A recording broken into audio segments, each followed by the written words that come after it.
Hi there, it's Anna Seawold, your host. Throughout August, I've been releasing some past episodes that I handpicked for you. So far, we've had Buddhism meets psychotherapy and uncovering your core values, two of my absolute favorite episodes of all time. This week, I selected an episode that was first released in 2021. It's called When Your Needs Are Not Met, featuring the incredible Dr. Yvette Erasmus. As a psychologist, teacher, and consultant, Yvette has been a returning guest on our show, and she always brings profound insights. Guess what? Yvette will be joining me as the featured guest for our live podcast event in October. If you haven't heard yet, we're hosting another special event and you're invited. Join us for the art of communication in relationships, navigating needs, feelings, and deeper connection on Saturday, October 5th in Princeton, New Jersey. General admission tickets are on sale now. Head over to authenticparenting.com/live podcast to secure your spot. Note that we have a limited number of tickets and early bird tickets are already sold out. This is an exclusive and intimate event, and I cannot wait to meet you in person. To get a feel of what to expect, you can listen to recordings of our past events or check out the promo video on YouTube for photos and highlights. We'll have delicious food, great music, exciting raffles, engaging activities, and fantastic prizes. Plus, there is free parking and plenty of laughter and good time. We don't just host an event, we create an experience. Join us on October 5th at 6 p.m. in Princeton, New Jersey. If you have questions, feel free to reach out to me at info@authenticparenting.com. And now, please enjoy my conversation with Yvette Erasmus.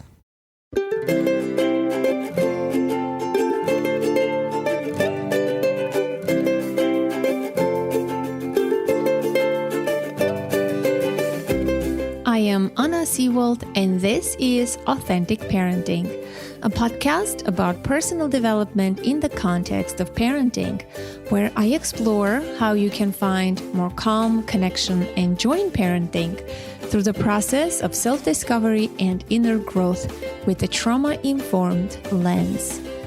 I'm a parent educator, and my mission is to help children by helping parents. The motto of this podcast is raising our children, growing ourselves. Today, getting your needs met in a relationship. What happens when needs are not met? I am positive that you would agree that effective communication is at the heart of strong relationships. A critical aspect of effective communication is learning how to express our needs. But in order to learn to express our needs effectively, first, we need to get in touch with our own needs. Communication can come into conflict when needs are unfulfilled. Unmet needs can lead to feelings of resentment, anger, confusion, disappointment, frustration, loneliness, sadness, just to name a few. Fully understanding what we need makes the next step in our communication easier, asking for what we need to enrich our life. But it's not as easy as it sounds, and we all know that. Do you know what your needs are? Do you have a difficulty identifying your needs? Do you feel guilty for having needs? Are you able to communicate your needs effectively, directly, openly to get them met? Here is the thing. Requesting what we need is not a selfish act. My guest today is Yvette Erasmus. She's a psychologist, teacher, and consultant specializing in transformative learning. She's a sought-after relational intelligence expert with over 3 decades of real-world experience in human transformation, healing, growth, and learning. Dr. Erasmus helps us embrace and enjoy our differences while staying grounded in our fundamental unity. Her work is dedicated to bridging differences and to bringing whatever is divided and fragmented back into wholeness, integrity, and harmony. In this conversation, we take a deep dive into the topic of needs and feelings. We talk about taking responsibility, dropping our defenses, communicating for connection, choicefulness, victim consciousness, and so much more. I'm a big proponent of nonviolent communication, short NVC, developed by Dr. Marshall Rosenberg. It's a powerful model of communication, and Yvette Erasmus is trained in it. If you're not familiar with NVC, please look into it. I promise it will change your relationships. Before we begin, I would like to suggest a few past episodes that complement today's conversation. Episode 235, How to Make Good Decisions with Christine Jawad. Episode 168, Mindful Communication, How to Find Your Voice, Speak Your Truth, and Listen Deeply with Oren J. Sofer.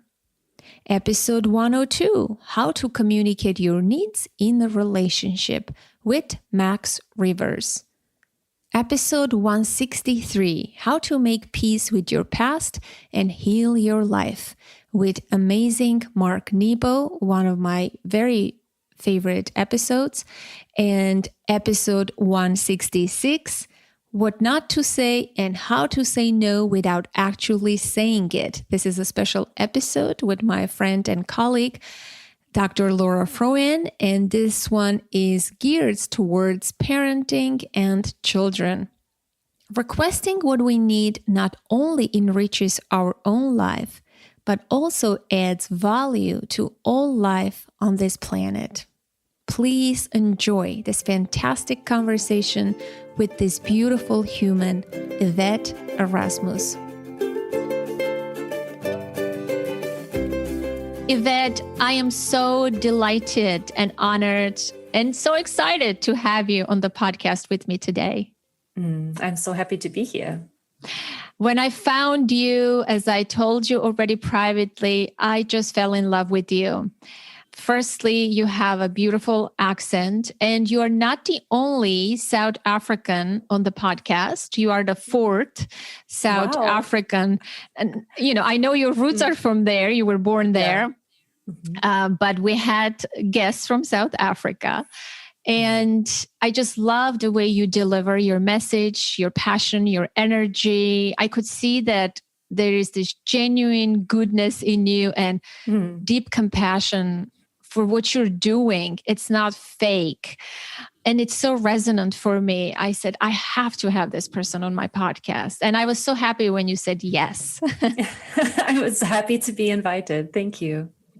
I'm wondering if we can start by talking about what we bring from our programming into adulthood.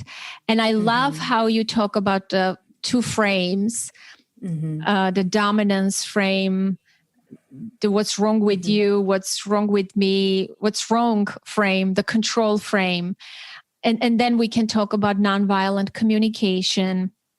I want to tackle the topic of needs, particularly that many people struggle with.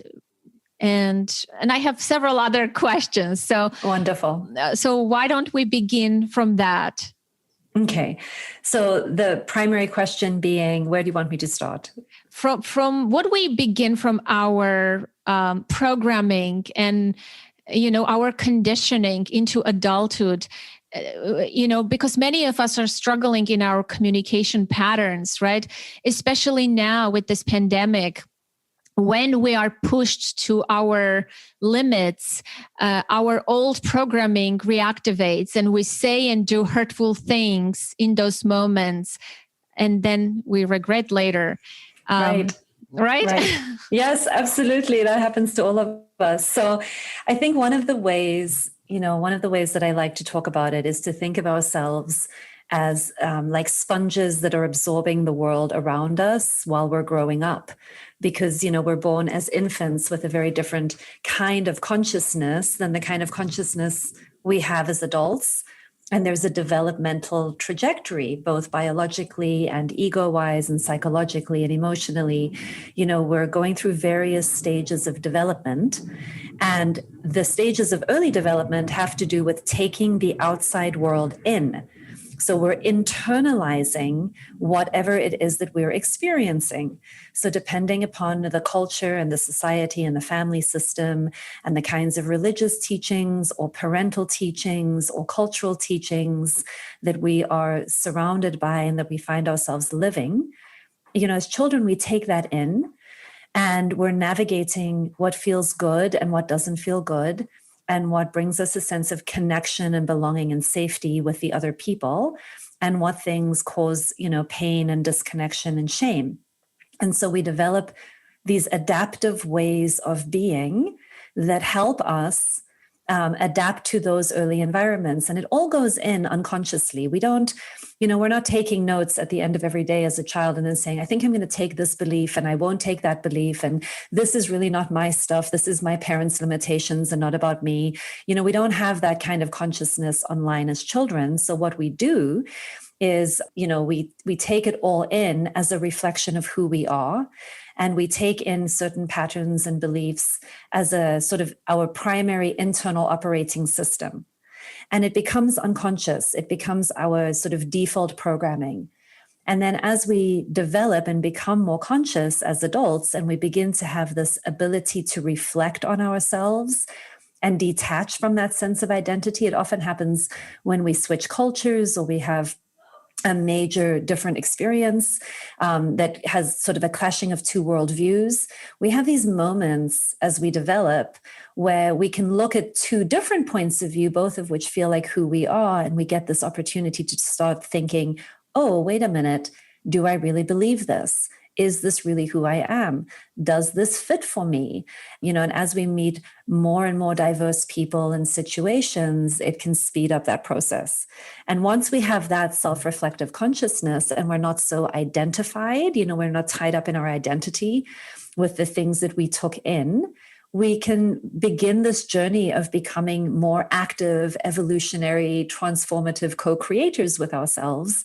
And we can begin thinking things like, here are the really great things that I internalized as a child that I'm going to keep. And here are the ways in which things actually hurt me or didn't work for me or inhibited me. And these are parts that I can heal and transform and begin to do differently so that I'm not taking it forward. But just to get to the last piece you said, when we're really under stress and we don't have that consciousness online as much, we're under-resourced, we're tired, we have a lot of demands on our capacity, we do have a tendency to sort of default to that early programming and to use some of those really unconscious and ingrained scripts that worked for us as a child as a way of adapting. So true. And oftentimes people say, oh, I said something to my kid and I just sound like my mother or like my father, right? Yes. It's so ingrained in us. It's yes. And we have to do this conscious detachment to observe ourselves, our patterns, and to untangle ourselves and consciously choose different communication skills. And absolutely. I have struggled a lot in my communication with friends, with my partner, with my child, and definitely I'm learning and growing every day. Right. We learn to speak to other people the way we were spoken to. Okay, so the way that people spoke to us becomes the way in which we learn to speak to others, and also the way we learn to speak to ourselves. So if you had very critical parents, you'll become very self-critical. You'll internalize a very self-critical voice, and you'll also try to interact with others through the same critical voice. Now, this can be really harmful, right, to ourselves and others. And, one thing that I often tell people, when you find these voices in you, when you find yourself, this thing you've mentioned, like, oh my goodness, I sound just like my mother, or wow, that was my father. This is a moment of celebration, because the simple fact of knowing where that voice came from already represents a little bit of detachment, that it's not your authentic self very often. And in the noticing of where the voice came from, we can develop a lot of compassion. A compassion for ourselves about what it is that we internalized, compassion for our parents for what it was that they must have internalized. And in that moment of awareness, we have choice. We don't have choice until we have that awareness.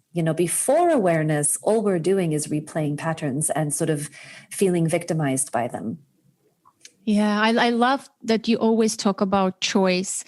And oftentimes victimized people feel that they were blamed and shamed, and they want to retaliate, they want to blame others, they want to set the score straight or gain justice. But I feel like these are unhelpful, ineffective, still victim consciousness, right? If you are stuck in that mode, wanting to punish the other person for what they have said or done to you. I would love for you to speak about this choice. And yeah, absolutely. So a couple of things about victim consciousness and how we get to choicefulness, because I see a variety of ways that we're working with these ideas culturally that are incomplete, and it can be helpful for us to just pull back and get a slightly broader view.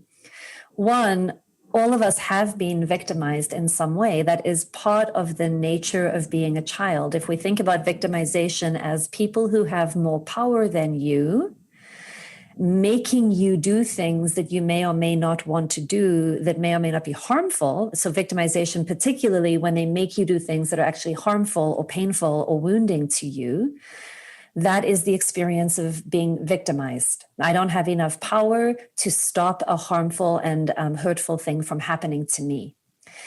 So one piece is the acknowledgement that happens to all of us. This is a part of the human experience, that we don't have enough power to stop something, to protect ourselves from something. And so we then end up accumulating harm, wounds, pain, trauma from these events. We don't want to vilify or make that a pathology that is where we end up turning on the part of ourselves that was victimized. Because part of what I see happening sometimes is somebody will say, I'm not a victim. I'm not a victim. I refuse to be a victim. They become scornful about victim consciousness. You're just falling in victim consciousness. And so I want to bring a little more nuance to having some compassion for the experiences that we have and that we have gone through that have genuinely been painful and traumatizing, and being able to feel our way into them and acknowledge them and sit with them with compassion and non-resistance, acknowledging that these things have happened and it was painful and it wasn't supposed to happen. It wasn't the most life-affirming thing. And also not then organizing our sense of identity and righteousness around the wounding. Because the next thing that happens is that sometimes people will then, the wound will become such a large part of their identity that they don't actually have the ability to heal from it, because they're getting some secondary gain from staying stuck in it. It's a tragic strategy for trying to gain some mattering or some significance or some other kind of power, but it then keeps us stuck in a consciousness that has very little empowerment, very little capacity for co-creation, and very little capacity to help us actually transform the world into a more compassionate and less traumatizing place. Because when we haven't healed what is inside of us, we tend to reenact it. We just tend to act it out, and we sort of pass the potato around. This is the way that I was wounded, so I'm going to wound you, and see, I survived, so you should be okay. And so we go through these cycles of just continuing to hurt and harm one another if we stay desensitized from what the experience actually feels like.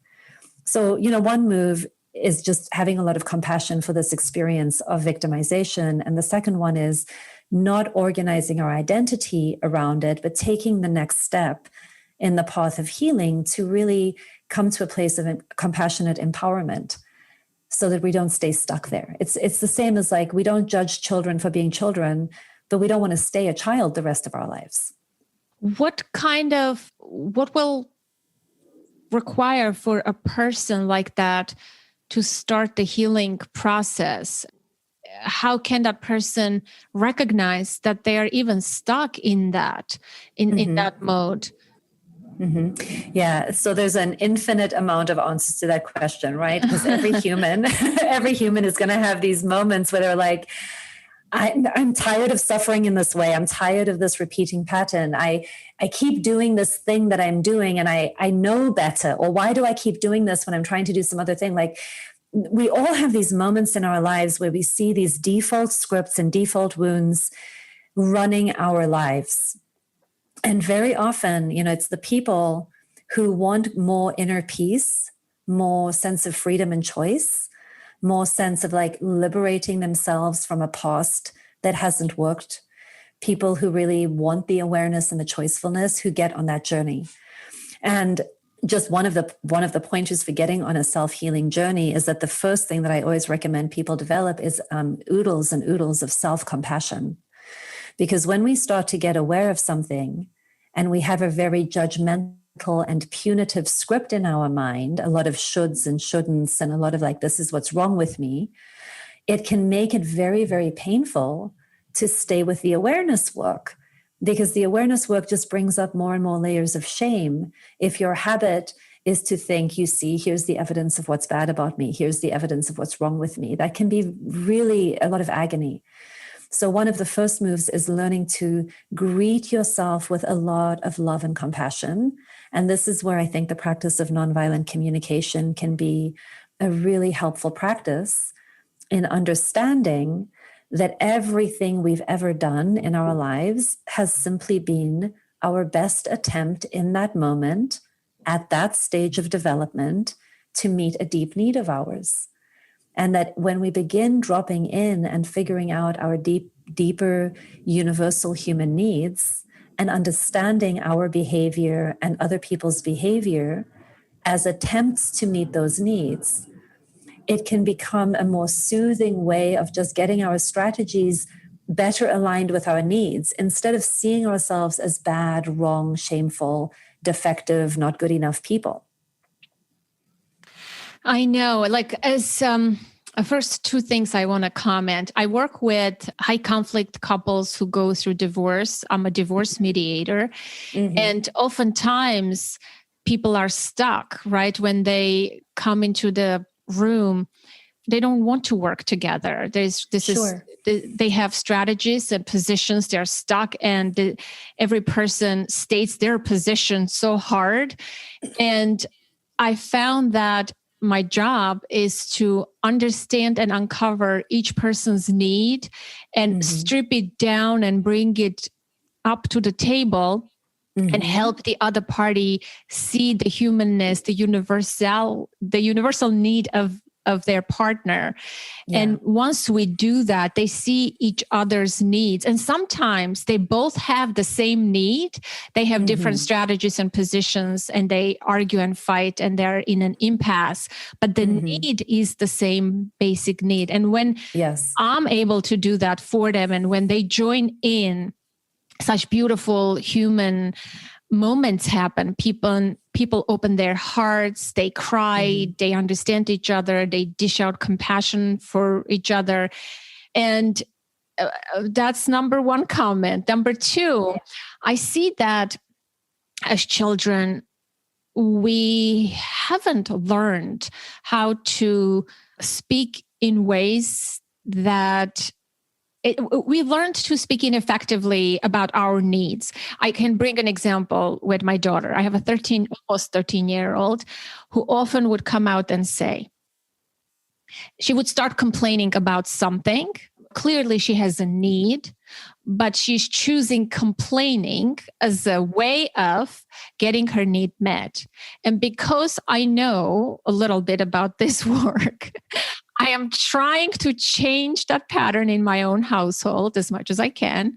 And I ask her to stop and help her to see the need and communicate in a way that is more skillful. But I'm wondering if you can speak about like complaining, judgment, criticism, defensiveness, all those ineffective ways that we use to get our needs met. Yeah. So there's a lot of moves, right? There's a lot of moves with all of those defensive strategies. Like when we're unconscious and we're just inheriting the sort of water that we're swimming in and then sort of playing it back to one another, it's usually very low quality communication. And it's usually communication that isn't very conscious or creative because it's defensive. It's coming from the system in us that just wants to advocate for our own needs and defend against the outside world. So it tends to be fairly egocentric. And so it comes out in culturally normative strategies, a lot of complaining, a lot of demanding, a lot of you must, you should, a lot of moralizing. So number one, we make peace with the fact that this is what humans do. So one of the first moves is not to see that as something wrong, to just be in non-resistance to the way in which human beings are going to show up and the way in which we ourselves show up when we're under stress. So one move is sort of a surrendering to the fact that that's the material we're here to transform. The second one is when I'm listening to my daughter, I have a 17-year-old daughter as well, who's very similar to yours. You know, when she comes to me with all of her complaints and her whining and her demands, I'm the more skillful, conscious, grown up with capacity, right? I've been doing this work a lot longer. So I take more responsibility in that interaction for hearing what she means instead of how she's saying it. So the first move is for me to help her and help myself understand what she means and not get too distracted by her delivery in the early stages. So the first thing I'm going to go for is connecting with what she's trying to tell me. So I might ask her things like, when you tell me that I'm always so judgmental and critical and that it's impossible for you to, show up the way you want to show up, it sounds like the thing you're really wanting is more freedom and ease and some trust that I'm going to accept you as you are. Is that right? Is that the thing that you're longing for more of? So I'll guess at the needs that she may have. I'll do the work of putting some ideas in the space of what she might mean. And then I check it out with her. And then when we get to a yes, when she's like, yes, exactly. I mean, why can't you tell me the things that are good about me? Or why can't you focus on the things that are working instead of always improving the things that are not working? And if I reflect that back and I say, yeah, okay, it sounds like you would enjoy it a lot more if I put as many words into the space of what's going well, as I do where I'm trying to tweak or upgrade something. Is that it? And it sounds like it's painful for you when you perceive me as always focusing on the things that are not working. So I spend the time and the work really reflecting back what she's meaning. And when we get to this place where her nervous system starts to re-regulate, because you'll notice when people come with complaints or defensiveness or demands, they are coming, if you track their bodies, they're coming with an activated nervous system. They're bracing, they're tight, there's urgency, there's pressure in the system. And while our biology is activated in that way, it's more difficult for us to access creative, relaxed, open, option-finding, co-creative consciousness. So we want to first work with each other's biology to bring ourselves down, to re-regulate, to open, to relax, to soften. And that happens by connecting first with the message. And once we've received the message, we can go back and do some education about a way to talk about this next time that might work. Like we could go back and debrief how the conversation went. But we really want to do the correction piece or the education piece or the insight building piece once there's a foundation of trust and respect and relaxation, that the thing that has been important to our child or to the other person has first been received. And our cultural habit is to do it the other way around. Our cultural habit is to first correct the delivery before we're willing to hear the message. Oh, I'm so glad you are speaking about this. Yes, we always see the face value of things and we react to that. I think, but it requires a lot of training from us to just be present, listen with intent to uncover the deep need of this human, my child, who is annoying as hell in the moment. So true. It wants something from me. Can't you have enough already? Right? But it's so worth doing it when we can, because we often react to, don't speak to me like that. You said that. And it becomes a power struggle. It becomes a completely different issue than what the child came to us in the first place, right? Yes, exactly. And then we have a sort of a mushrooming of issues. And once we get into it, we don't actually even know which issue we're arguing about in this moment because we've mapped so many things into the basket now, So. Oh, I know. I recently had an argument with my husband and he brought up something from when my daughter was 4 years old. And it's like every relationship has a scorecard, right? We all keep track of each other's wrongdoings and mistakes. And when we argue, we tend to bring that entire big list and we forget what we were fighting about. How did it start? I know. And that's a whole nother skill level, right? How to work with other people's memories, especially when they don't have the same memory that we have. Okay, so I would love for you to speak about needs, because I think, yes, we understand we have universal human needs, but it's so hard for many of us to get in touch with our own needs, to put the name on the need and then communicate it in a way that it may or may not get met, because that's like a whole another story, right? Yes. I hear in my community, people are so entitled that they have needs. Now, meet my need. It becomes this, I have a need. It has to get met, but we need to be okay with that. What are some questions, some ways or strategies that you can help us to learn about our needs? Yeah. So first of all, I just want to acknowledge that part of the reason why it's so difficult for us to be in touch with our needs has to do with how we were parented. Many of us, the way that we grew up, the focus in the parenting of earlier generations was to have obedient and compliant children who were functioning, productive, effective members of society who would get a job and make a living. Like the goal of parenting was narrow in that way. And there's not a lot of room in that model for caring about what the child is feeling and needing. The caring there is about making sure that the child is behaving in a way that reflects the values of the family system or the culture. Okay, so that intention in parenting is a piece of what we would then have internalized, that my feelings are actually a problem and my needs are actually a problem if they're not matching up with the behaviors that those who are evaluating me are approving of and disapproving of. So we learn to disconnect from our feelings and turn them into thinking. And we also learn to disconnect from our intrinsic motivations, because we learn along the way that our intrinsic motivation not only doesn't really matter, but is also not to be trusted. So many of us get into adulthood with this idea that what I'm desiring or what I really want, there's no room for it. And also, I should be suspicious and suspect of it because there's probably something fundamentally wrong with what I'm wanting. Okay. And we also, depending on our childhood, can grow up with this idea that it's too painful to know what I need and to know what I want because no one will ever be able to meet my needs. Like if we've had enough experiences of unmet needs, staying aware of that can be very painful when you don't have a lot of good options for getting your needs met. So we have this shutdown that happens in the emotional level and in the need level, which is in the felt sense system and in the motivational and intentional system within us.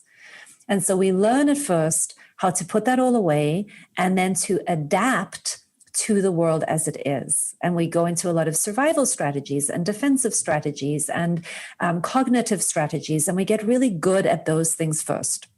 And I'm painting with very broad strokes. I know this is not true for every person in the world, but this is just for those people for whom that is true. Okay. So then as adults, when we begin to get back in touch with this idea that maybe your feelings are not the problem, maybe your feelings are actually a form of guidance inside of you that tell you about how life would be more wonderful for you or more painful for you. Maybe we need to bring those feelings back online so that instead of numbing them out or acting them out or using them to bully other people or shutting them down and becoming sort of dissociative and depressed in our way of living, we learn how to feel and tolerate and use our feelings as neutral data. So that's a whole section of inner work that people do when they sort of melt their defenses and their emotional lives come back online. And that can be really overwhelming and frightening for people if they grew up in families where they didn't learn a lot of emotional regulation skills. They didn't get a lot of empathy. They don't know how to tolerate and sit with their own distress. It can feel very dysregulating on the inside and chaotic. And so having community and relational environments where you learn how to do that is really helpful. And then learning a language, like many of the people I work with, just don't have a language of the needs. When I say, what do you need? There's this blank slate. I often hear, I don't know what I need. I don't actually even know what a need is. So some of these pieces of bringing it back online is acknowledging, like, we have needs lists, right? Like, I wonder if you're needing safety or more meaning or a desire to contribute to other people, or if this is about belonging or play or security or predictability or affection. Like, we have long lists of things. And with needs, we're talking about those things that help human beings both survive and thrive. And many of us know about needs on the survival level, like food and sleep and sort of basic needs. Many of us have those online. But a lot of people seem to have internalized a message that anything more enjoyable and exhilarating than that, like, can I really have more playtime? Am I allowed to have a need for play or movement or self-expression or dance or, whatever it is, sensuality? Like, depending upon your experiences, there are certain needs that would have been shut down in your childhood as unimportant or luxurious or frivolous or not really needed. And some of these we want to actually give ourselves permission to bring back online if we want to live lives full of vitality and energy and inspiration and joy. There's, like, a lot of people I work with, there's like this permission giving to actually enjoy your life and to enjoy your feelings. It's not all about trauma and pain and management of distress. Connecting with our needs is one of the most fundamental internal guidance systems that we can develop to inform our own evolutionary journey to becoming free and loving and joyful beings that are contributing in really meaningful ways to one another. I love that you said play, affection, those really positive things that sometimes people, when they hear the word need, gets misinterpreted. I think when people hear need, they think deficiency, a lack of something, and therefore, when you say you have a need for, service or play or self-expression, they don't see that as important need. They see those, I need connection. I'm lonely, therefore I need connection. They sort of prioritize those needs more than those others, right? Because those others are fun and good and more positive.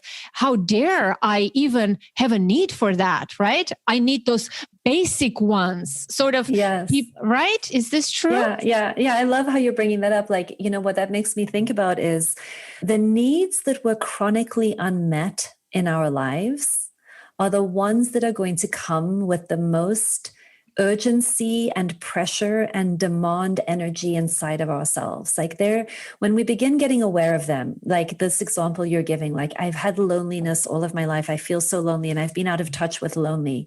And then I start doing some personal growth work and I really become aware, like I actually begin feeling the loneliness that has always been running in the background. And that loneliness becomes like an acute awareness in me. And then I can connect that to my deep, deep need for connection and community and belonging.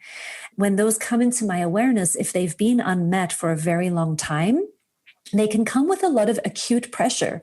And when we begin talking about it, it's almost like we're desperate at that point for somebody to meet this need. And then our way of communicating can feel very needy and clingy and demanding. And other people might actually pull further away from that when it comes from that energy. I think you were talking a little bit about that earlier as well. Mm-hmm, mm-hmm.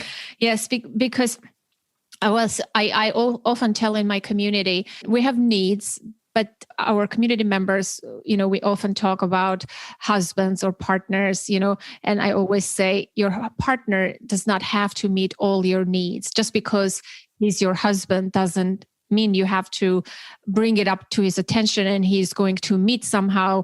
He's also a flawed human being with his own set of needs, right? Certain needs we can meet ourselves, certain needs our husband can, certain needs we have to seek elsewhere. But we need to also be okay if our needs, we express them and they're not met. I would love for you to speak about that. Being okay with that. Yes. So, what I think, the way that lives in me is sort of this invitation to being willing to tolerate and sit next to the distress of your life. This is the practice of being in non-resistance to what is uncomfortable. And also, so one piece, like there's two consciousnesses that are paradoxical that I'm going to point to here. One of them is getting really aware. Let's play with loneliness, for example, since you brought that one up. The intense loneliness, and sort of it can bring up a real existential angst for people around belonging and community. And will anybody ever really understand me? And there's one practice of just recognizing that even in the distress and the loneliness and that feeling of isolation, there is another part of me that is still okay. There is another part of me whose needs are being met. And so there can be a balance in that moment of both seeing the thing that is not being met and holding it next to all of the ways that a wide variety of other needs are being met. My need for challenge is being met. My need for self-exploration is being met. My need for meaning and purpose and self-connection and self-awareness is being met in this moment as I touch on this painful experience inside of me.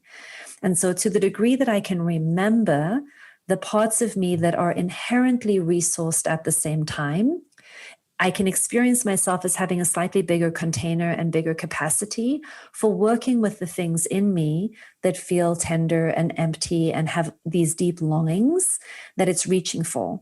And then the second step is remembering when I have an unmet need and I have a lot of emotional distress around it, not to attach to one person or one strategy as the only way for that need to be alleviated.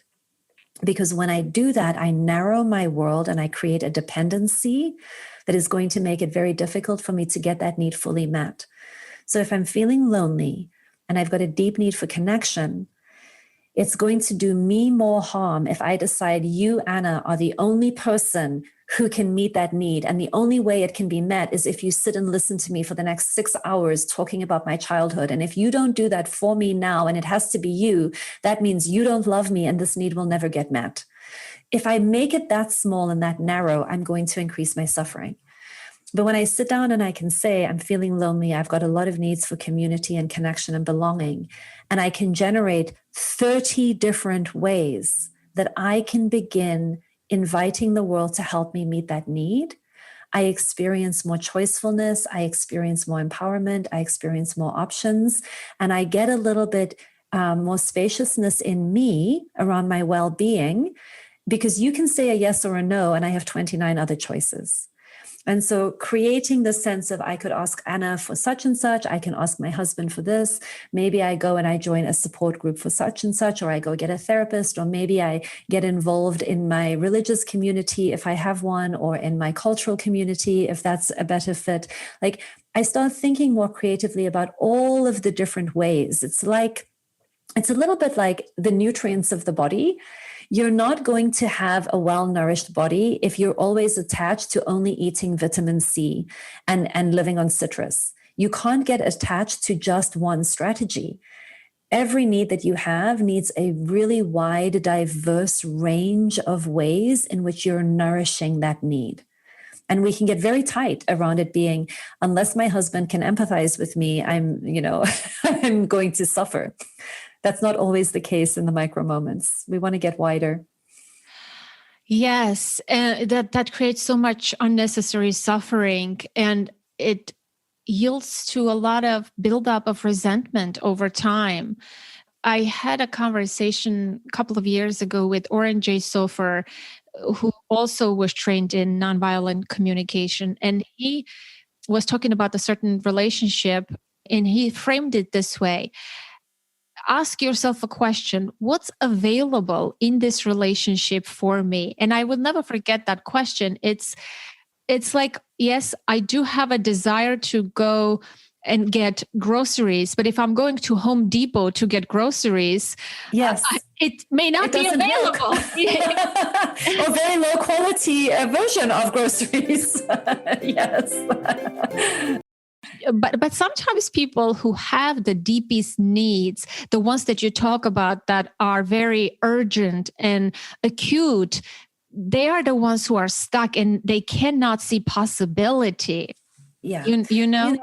Yeah. And, I'm just going to go a little on the psychological realm just because I am trained as a psychologist. But one of the ways that I think about that is when a part of me, we have younger parts. If you look at sort of the internal family systems model, for example, there are different parts of me that are 3 or 5 or 7 or 9. And those consciousnesses live in me as well. And so what's sometimes happening, especially in romantic relationships, is we have now developed a primary attachment to another person. And this other person has been put into a very particular and special position of intimate partner who we then rely on to meet our needs in a way that is very different than our coworkers, for example. And our attachment system is going to kick in those relationships. And there's a bigger significance in those relationships about whether that person will or won't meet our needs.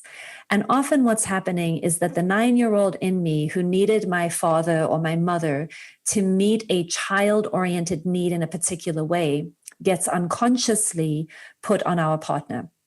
And the demand and the pain of that 9-year-old looks at that partner in this attachment frame of, you are the only one, you are supposed to do this for me.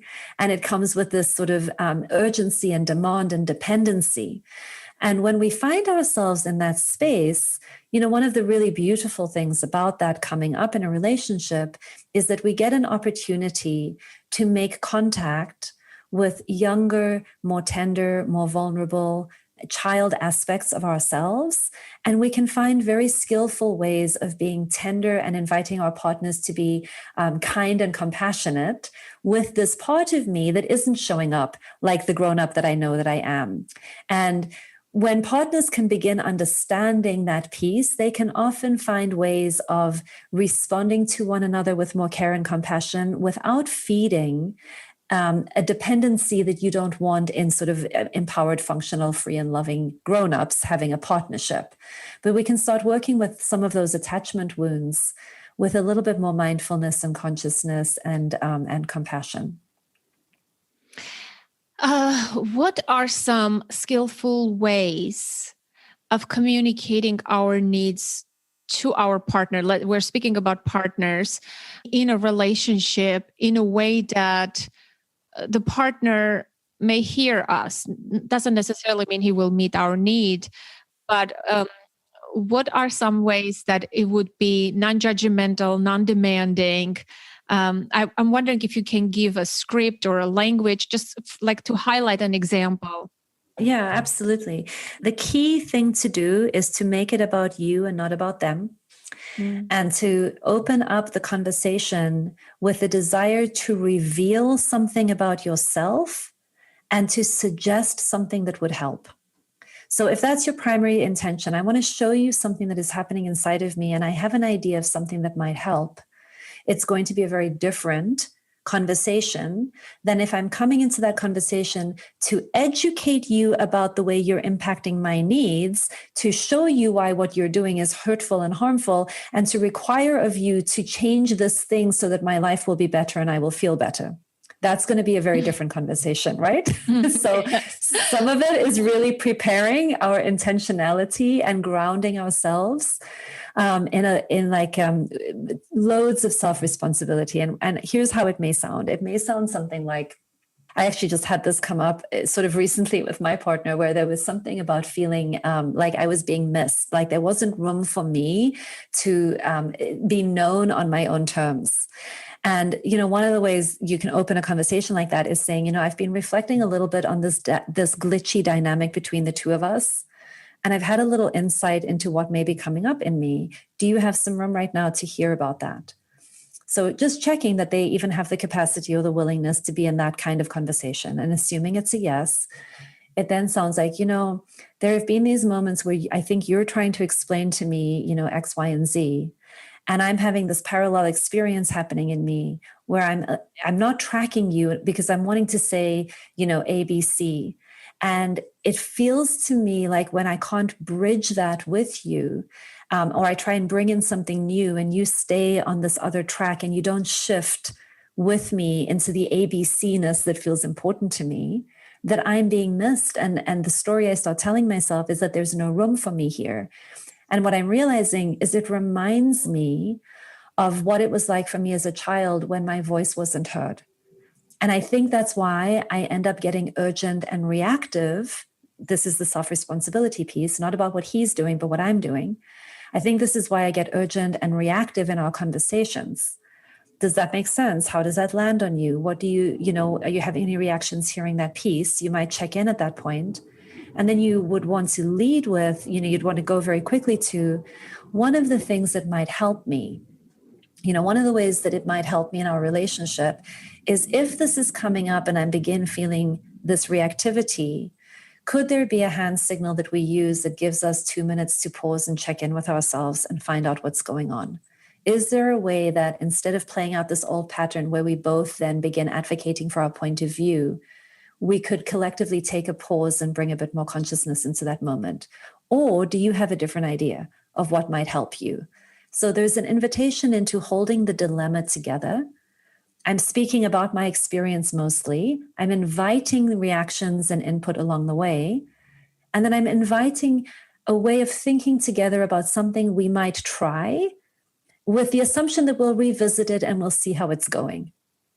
So that would be a frame that I would recommend, as opposed to, what people often do is they go in with, when you get really stuck in your, agenda, I feel irritated and I feel, vulnerable and hurt and upset because I have a need to be heard and for some self-expression. So would you be willing to give me 5 more minutes of airtime?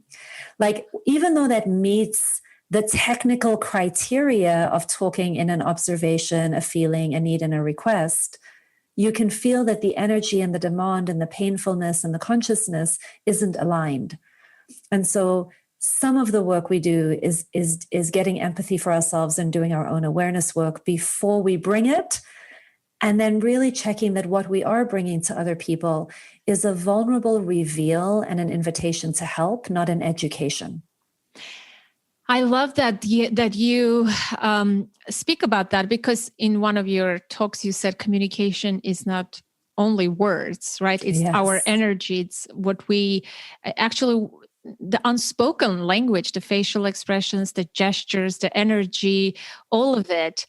You may technically have everything formulaically correct, but it may fall flat or don't land the way you intended. Right? Yeah, the primary intention is to connect. So you only use the words and the technicalities to the degree that they support connection, Mm-hmm. If they're not supporting connection, find something that supports the connection. Mm. Yeah. Because the goal is the connectedness and the trust building and the intimacy and the understanding. So find the tool that helps you get there. Yeah. And sometimes it's words. Yeah, I think this requires highlighting the intention before you enter into the conversation, into the dialogue. You have to set it clearly for yourself. Am I connecting, or am I educating or correcting or controlling? I think if we repeat that to ourselves, that will put us on a different path. I often say to myself in those situations, I often say, can I see this through my heart? Can I see this through the lens of love? Can I be compassionate? I constantly, in those kind of moments, remind myself, because it's so easy to slip to the other side and tell the other party what's wrong with you. And because of you, I'm suffering here. If you did that, then my life will be so much better. Yes, exactly. We all have those thoughts, but those are the ones we can use as the compost from which we fertilize a different soil, as opposed to just like spreading them out. You know, I have a similar one in my own life. I'm often telling myself, my primary intention is to learn how to love the world and myself as it is, with a deep trust that when I'm able to love myself and the world as it is, other people as they are, that those are the conditions needed for healing and growth. So I don't make my agenda going after the healing and the growth. I want the healing and the growth to be the side effect of creating relational containers in which people feel known and loved and accepted as they are. And remembering that we're pretty traumatized as a world population. We have a lot of wounds. There's a lot that doesn't go well. There's a lot of suffering. And I love the thing you brought in from Oren, because this idea of just remind me what he said again. I just lost it. Yes, he said, is it available? What is available here? What's available in this relationship? Yes. Yes, we do a lot of violence to ourselves and one another when we expect ourselves and other people to have capacities that they don't yet have. And so seeing really clearly, what is my capacity right now? And what is this other person's capacity? What are my limitations? What are their limitations? And being able to work skillfully with them helps us develop more capacity. But when we go after it as if it's a wrongness or a badness, it just keeps us stuck. Yes. What if you skillfully approach your partner with openness, vulnerability, and authenticity, and the response you get is, whoa, this is overwhelming. This is way too much. Yeah. Then you empathize. Then you go, got it. Thank you for telling me that. It sounds like this is a lot of data to metabolize right now. You receive it. You sit with it. Oh boy, there is so much learning to be done. Yeah. There's so many layers here, Yvette. Yes. There are many layers. Yep. I'm wondering. You stay engaged. Oh, I see. But unfortunately, it's so like we immediately go into that reaction mode right away. We feel ignored. We feel, even though being ignored is not a feeling, I guess, in reality. We start hearing it. Well, we hear it as a criticism. We think, oh, I'm too much. I've done it wrong. I've overwhelmed you. Or we think there's something wrong with them. What is wrong with you that you can't take in 3 little data points about how I feel? Like, come on, show up, step up. Like that's overwhelming. I need so much more, So either there's something wrong with them or there's something wrong with us. And that's the trap that we want to continue to step out of. So when they say, well, I'm really overwhelmed, that's, whatever, find a way to join it. Find a way to reflect it. Find a way to let that be the next stepping stone that you build a conversation from. Tell me more about overwhelm. Tell me more about what you're needing. Would it help if I just gave you smaller chunks in a time? Tell me a little bit more. Are you willing to stay with it? Even though you're feeling overwhelmed, is this something that you feel like you have some willingness to continue exploring? Or do you want to do this in sort of 15-minute conversations over a month? There's so much we could explore that works with it instead of hearing it as a criticism or as a disconnect. I'm wondering if you could speak a little bit about feelings versus needs. We also don't have a correct language for feelings, right? We often say, I'm feeling this, but in reality, that's not even a feeling. It turns out. We're often expressing our thinking when we say things like, okay, so first of all, you just brought up one that said like ignored, right? I'm feeling ignored. Mm-hmm. So one quick thing is anytime that a feeling word ends in an ED, ignored, attacked, misunderstood, well, that would be a different one. But if it ends in an ED, it's often a good cue to try out something with that word. Would it still be true to say, I think you're ignoring me? I think you're attacking me. I think you're misunderstanding me. Because if you can change that feeling word into a statement of, I think this is what's happening, then you're using that feeling word to express, it's not a feeling word, you're actually expressing a perception of what is happening. And if you want to be more skillful in your communication and have more self-ownership, you can say, when I'm talking to you and you look out the window and you don't make eye contact with me, I start telling myself you're ignoring me. It comes across to me that my interpretation of that is that you're ignoring me and you're checking out of the conversation. Is that true? And you let the other person tell you whether that's an accurate interpretation or not. And then if you want to go into the, maybe something caught their eye, maybe they got emotionally triggered and they needed a little bit of time to self-connect before they could listen a little bit further. Like there could be all kinds of things going on that aren't wrong, that could be supportive. And then you can say, or you could say something like, when I notice you looking out of the window, I have some anxiety that comes up because I'm unsure how to interpret that. Can you give me some information about what's happening for you right now? So, to your point, one, we often express our thinking and we code it as a feeling. And so, on my website, there's a long list of what I call faux feelings, words that we use that are not feelings, but that we often use as if they are feelings. And you can take any one of those words and on the back end, ask yourself, if I think you're attacking me, how might I be feeling? If I think you're abandoning me, how might I be feeling? If I think you're leaving me out of something, how might I be feeling? Just to do that practice of separating out my thinking and perception from the felt sense experience happening in my body. And then that felt sense experience in my body, that feeling that I identify, I feel vulnerable, I feel sad, I feel hurt, tracking from that feeling to the need that is giving rise to that feeling, because every feeling we feel is just a signpost to pay attention to a universal human need. What am I longing for? What am I deeply valuing here? Is this about my need for empathy? Am I longing for more empathy? Am I longing for more connectedness? Am I longing for more trust? Is this about my deep need to trust that I matter to you, that this is a significant and meaningful conversation to you? Like getting to that deeper layer of the treasure that I'm actually trying to get more of in my life and your life. And when I can put my attention on the more vulnerable feeling and let you know, hey, when you look out of the window, I start feeling a little vulnerable and unsure.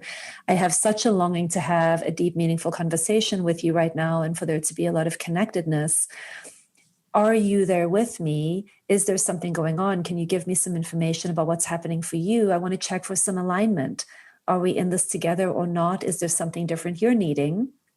That's a really different relational-based conversation than, why are you looking out the window again? I'm just feeling ignored and hurt.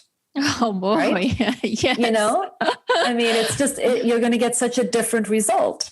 Right, completely. Oh my gosh, the door will slam again on you. Yeah. I'm wondering if we can play with a few of those feelings, and maybe you can test me if I can get it right or wrong. Give me a word and say, is this a feeling, Anna? Or you know what I mean? I think people get confused with this, and I would love to do something practical. Maybe the list that you have on your website, we can take 3 or 4 I can test myself, You'd like me to do you a little quiz to find out if you have a faux feeling or not? Oh, yes, sure. Oh my goodness. Embarrass me, Yvette, on my podcast. Okay, sounds good. Let me go and find that list quickly, actually, because I don't have them in my mind very, very quickly right now, other than the ones I've already said, which I think are boring. So give me just a minute. Let me go get that list. Okay, so here we go. Let's do a little bit of practice of like, is this a feeling or a thought? Mm-hmm. Okay. I feel like she doesn't like me. I think that's a thought. Yes. Okay. Yay. Yes, I would agree. I would agree that is a thought, right? That is an interpretation of somebody else's internal state. I feel scared. That's a feeling. Yes. Mm-hmm. I feel disrespected. I think that's a thought. Yes. Right? I think you don't respect me. And if I think you don't respect me, how might I be feeling? Vulnerable, exposed, inadequate. Ooh, inadequate. I feel inadequate is a self-evaluation. Ooh, so what do we do with that then? That's not good. So yeah, if I think that I am inadequate, if I think that I'm not enough, how might I be feeling? Oh boy, this is hard. Terrible. I don't know. I actually don't even know. Yeah. So for myself, when I'm sitting with that kind of thinking, I think I'm inadequate. I think I'm not good enough. I'm sometimes feeling this heaviness in my chest, and I'm feeling this pit in my stomach. And some of that maps onto feelings of vulnerability and some fear related to needs for safety and acceptance and belonging in a particular relational frame. Does any of that resonate? Yes, or does that springboard you into something different? Yeah. No, I think the fear resonates with me. Yes. I feel left out. I think that's a thought. Yep, I would agree with that, right? I think people are leaving me out, and the feeling might have to do with I'm feeling some dis-ease or some unsettledness. And you could own the left out perception by just owning it as a perception. When I see people sitting at a table and laughing and I'm not a part of it, I have a story going on that I'm being left out. And I have a deep need for belonging and safety and trust and acceptance that comes up in that moment. I feel hopeful. That's a feeling. Yeah. Right? Yeah, I would agree with that being closer to a feeling. Some people would say that is using a need as a feeling, that we have deep needs for hope and inspiration. And when our needs for hope and inspiration are met, we might feel delight or we might feel energized. And the only reason I bring that piece up is to make the point of not getting too rigidly attached to whether something is a feeling or a thought or a need, because our language, the way we use language, is heavily contextual. And so in any dyad, in any communication, if you were to say, I'm feeling left out, and the person that you were talking to said, yeah, I know, that's such a sad and heavy feeling. I'm with you. And they can hear and receive the feeling, felt, sense part of it. There's no problem with using the word left out, because you still got the empathy, you still communicated the felt sense that you were pointing to, and the other person could join you there. So the word worked. But if you're trying to say that to the person who's doing it to you, and you said to them, I feel left out, and they say, I'm not leaving you out, that's not what's happening here, then we want to find a closer feeling word that doesn't come across as critical or judgmental or interpretive to the other person. And in that dyad, it's more important to not use the word left out, but to say, I'm feeling sad and I'm feeling lonely, because that is an easier thing for them to connect to than what they will hear as the evaluation of them. Is that making sense? It completely does. I think when we choose to speak from our feelings, first of all, it takes courage and vulnerability to do that. One reason we may not do that because we may sense that we may get rejected or ridiculed or I don't know, the various reasons. But when we do, it's very empowering, and the other person cannot say, if they say, no, you're not scared. No, and when we speak from our feelings, it's valid. It's in my inner world. They're true to me. The other person is more likely to accept it and respond to me rather than what's wrong with you frame. Yes. Right? Yes. Mm-hmm. Yes. There's so much more loving power that comes from revealing my subjective experience and owning it as my subjective experience than in trying to come up with an objective truth of what happened and who we each are. So when I reveal myself to you and I say, such and such happens and I feel lonely and I start thinking these things and this is how it lands in me, and I'm owning my perceptions and I'm showing you the impact it has on me without judgment and criticism, that's going to be a much easier place for you to connect with my humanity than if I come into the conversation with some idea that there is an objective truth and that both of us are somehow flawed in living into it appropriately. And what we're going to do is try and control and judge and evaluate one another to better fitting some external template. Yeah. Oh, man. I wish every high school student at least will learn nonviolent communication to bring into their adulthood, if not early on, right? Yeah. It's a very powerful tool when we learn to connect with neutral observations and to be able to describe what's happening quite neutrally. When we get permission to really drop back into our felt sense and give our feeling states a language. There's actually some research, quite a bit of research that has been done in people who are traumatized. We have this chaotic felt sense on the inside. Emotional distress lives in our bodies in a very uncomfortable, prickly, somewhat chaotic or frozen state inside of us.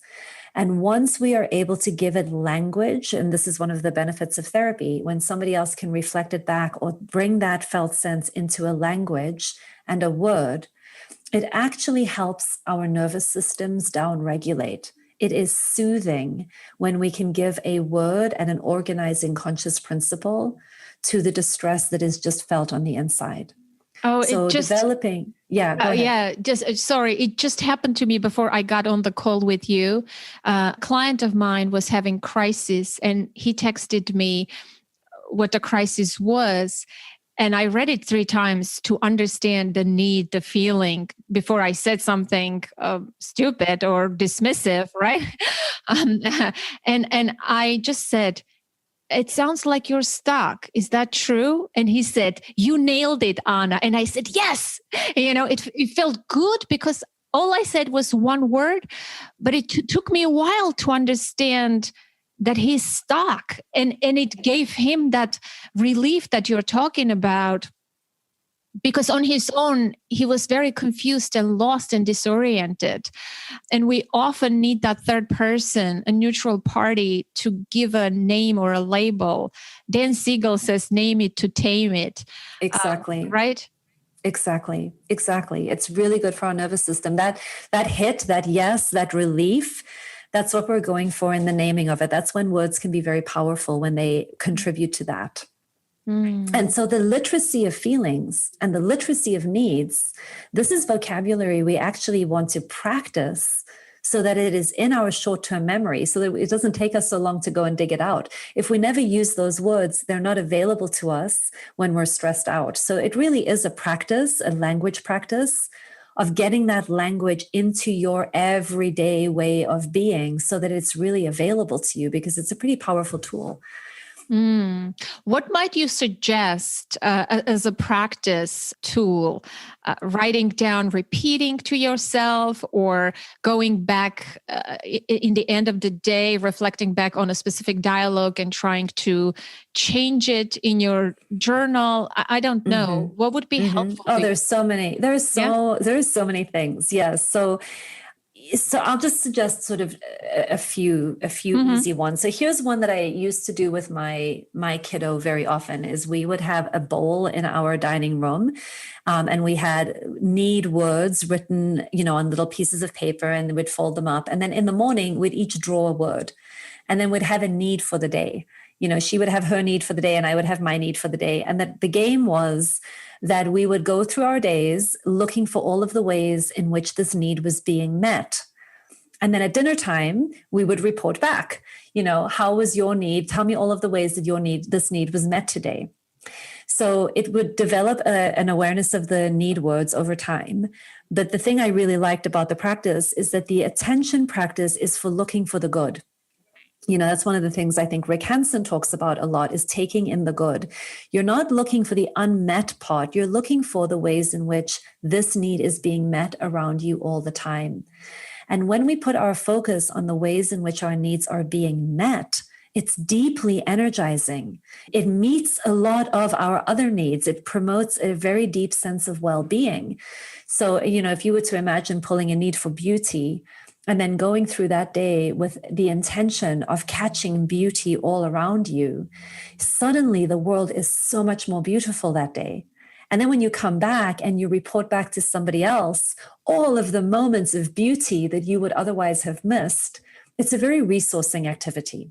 So that's one of my very favorite ones, is to find a need for the day and to focus on all of the ways in which it's met and to do it in community with somebody that you care about. On the other end of the spectrum, sometimes for a while at the end of my day, I would take a conversation that didn't go quite as well as I would have liked and generate a whole bunch of new scripts. Like I might write out a couple of the judgmental comments, or I might write out the script as I remember it.